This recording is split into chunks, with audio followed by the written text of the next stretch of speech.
افغانستان میں خواتین کی سربراہی والے 82% خاندان خوراک کے عدم تحفظ کا شکار ہیں، جو مردوں کے سربراہی والے گھرانوں سے 32% زیادہ ہے۔ خواتین عملے کے بغیر تمام سطحوں اور تمام شعبوں میں اس بحران سے سب سے زیادہ متاثر ہونے والوں کے لیے بنیادی ضروریات پر مبنی امداد بڑے پیمانے پر فراہم نہیں کی جا سکتی۔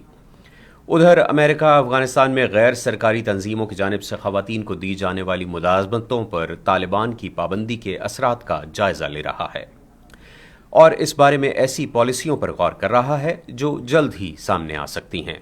اعلیٰ امریکی حکام طالبان پر بار بار زور دے چکے ہیں کہ وہ خواتین پر NGOs میں کام کرنے اور پبلک اور پرائیویٹ یونیورسٹیوں میں جانے سے روکنے سے متعلق پابندیاں ختم کریں۔ بھارت کے زیر انتظام کشمیر کی حکومت نے 1990 کی دہائی میں جب متنازع علاقوں میں مسلمان عسکریت پسندوں کی سرگرمیاں عروج پر تھیں، قائم کی گئی ولیج ڈیفنس کمیٹیوں کو دوبارہ فعال کرنے کا فیصلہ کیا ہے۔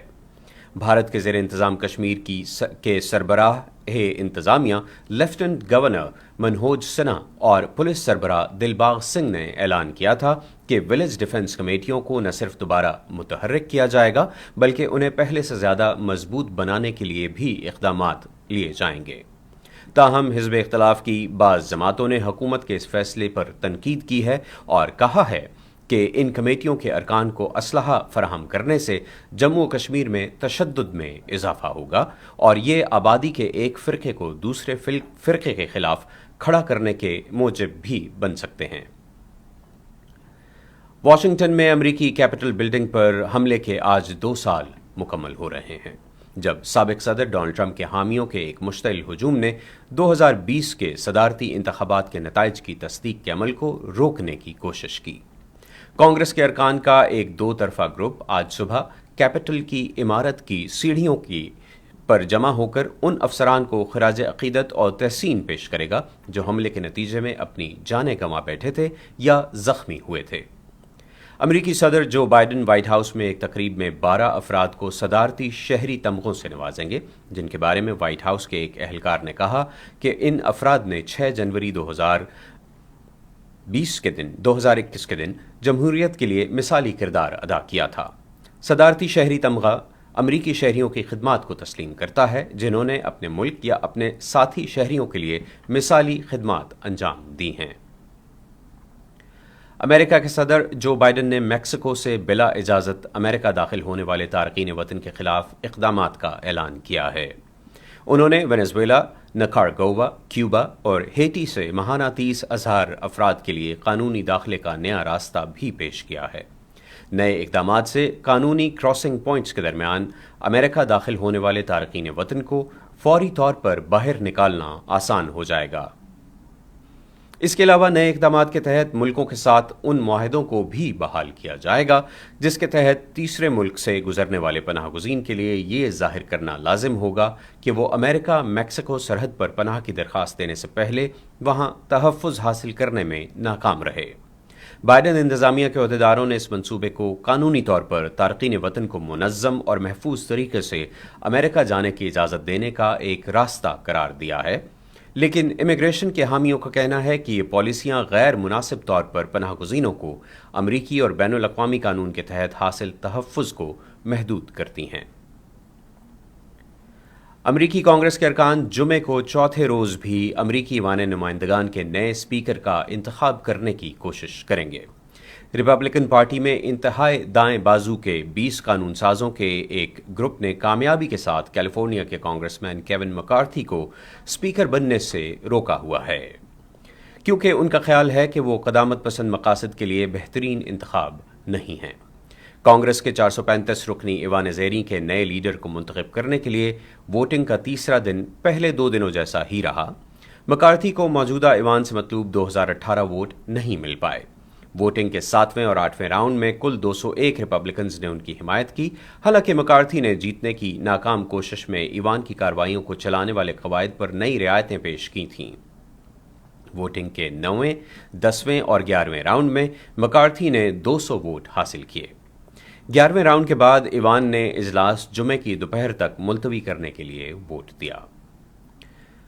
امریکی محکمہ خزانہ نے جمعرات کو کہا ہے کہ وہ ترکی کے ساتھ مل کر ایک ایسے نیٹ ورک کے خلاف مشترکہ کارروائی کر رہا ہے جو عراق اور شام میں اسلامک اسٹیٹ کے سرگرم جنگجوؤں کے گروپ کے لیے رقم، انتظام، اس کی منتقلی اور تقسیم میں کلیدی کردار ادا کر رہا ہے۔ ترکی کی وزارت خارجہ نے ٹویٹر پر کہا ہے کہ 7 افراد کے اثاثے منجمد کر دیے گئے جو اس گروپ کے لیے مالی معاونت میں ملوث تھے۔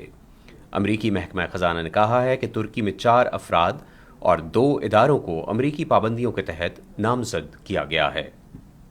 ان میں ترکی میں غیر قانونی طور پر مقیم ایک عراقی شہری، بروکان الخاتونی، اس کے 2 بیٹے اور ایک ساتھی اور ان کے 2 کاروبار دولت اسلامیہ یا داعش کی جانب سے ترکی، عراق اور شام کے درمیان رقم کی منتقلی کرتے تھے۔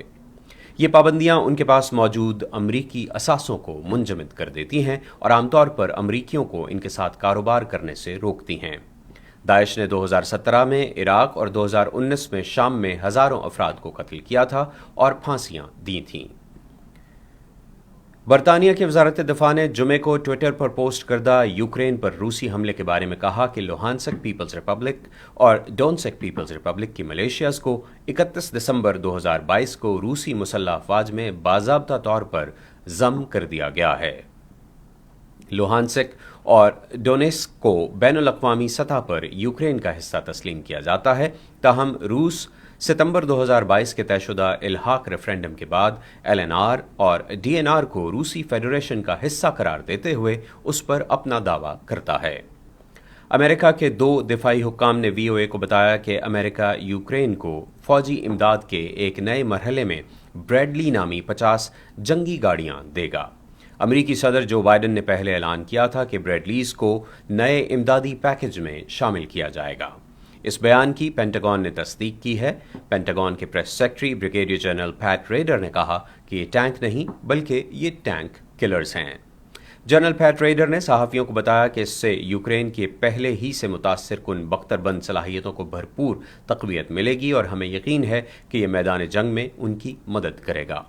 جرمنی اور فرانس بھی یوکرین کو بختر بند گاڑیاں بھیج رہے ہیں۔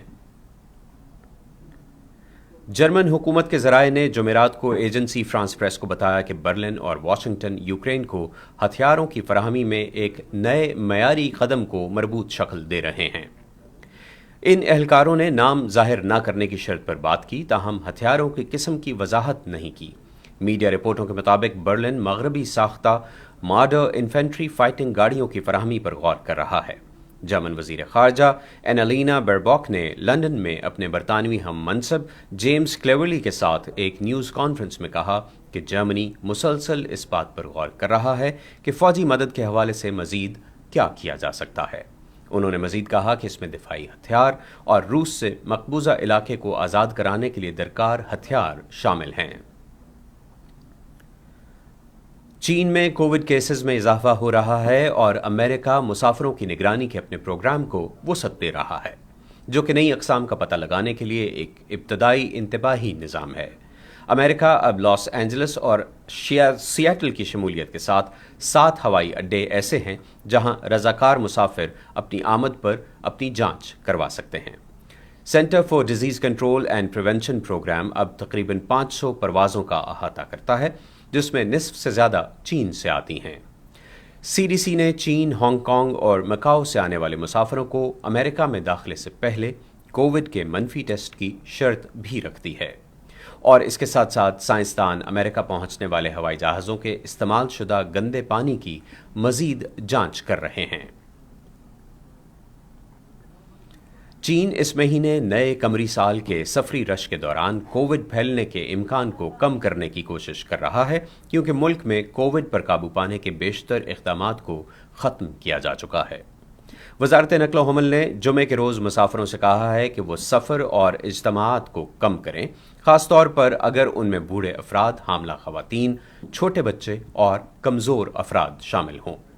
نائب وزیر یوچنگ گوانگ نے ایک بریفنگ میں صحافیوں کو بتایا کہ پبلک ٹرانسپورٹ استعمال کرنے والے لوگوں سے ماسک پہننے اور اپنی صحت اور ذاتی حفظان صحت پر خصوصی توجہ دینے کی تاکید کی جاتی ہے۔ اس مرتبہ شہریوں کو مکمل طور پر گھر رہنے کے لیے نہیں کہا گیا، جیسا کہ حکومت نے کووڈ وائرس شروع ہونے کے بعد کیا تھا۔ تاہم کچھ مقامی حکومتوں نے تارکین وطن کارکنوں کو تعطیلات کے دوران اپنے وطن یا اپنے شہروں کو نہ جانے کی تاکید کی ہے۔ اس کے ساتھ ہی وائس آف امریکہ کی اردو سروس کا یہ فیس بک لائیو بلیٹن ختم ہوتا ہے۔ محمد عاطف کو اجازت دیجیے، خدا حافظ۔